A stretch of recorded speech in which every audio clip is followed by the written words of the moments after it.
আজকে আমি ভেজ চাউ করবো, তার জন্য এখানে নিয়েছি গাজর, মটরশুঁটি, ফুলকপি, কাঁচা লঙ্কা, এখানে আছে আলু, এখানে আছে টমেটো কুচি, আর এখানে আমি এই যে চাউমিনটা সিদ্ধ বসিয়ে দিয়েছি।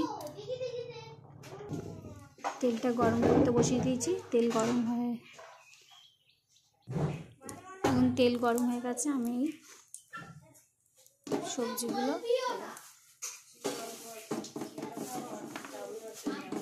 প্রথমে ফুলকপিটা দেব।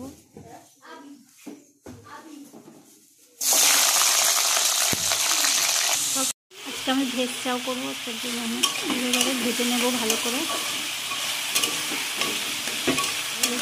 ভেজে নিতে হবে। এখানে আছে ফুলকপি, গাজর, টমেটো, কাঁচা লঙ্কা, মটরশুঁটি, আলু, এগুলো একটু ভেজে নেব। এখানে চাউমিনটা সিদ্ধ করে দিয়েছি। তো আমার ভাজা হয়ে গেছে। এটা আমি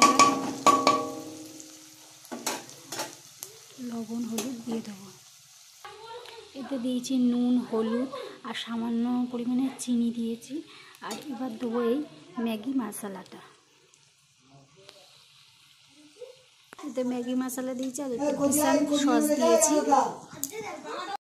চাউমিনটা আবার দিয়ে দিয়েছি। এবার আমি এটা নাড়ব।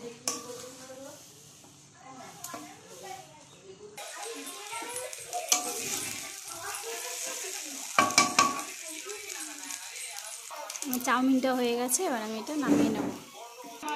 আমার চাউমিনটা হয়ে গেছে। এই রেসিপিটি যদি ভালো লেগে থাকে অবশ্যই লাইক করবেন আর কমেন্ট করে জানাবেন কেমন হয়েছে। আর ভিডিওটি এতক্ষণ দেখার জন্য অসংখ্য ধন্যবাদ।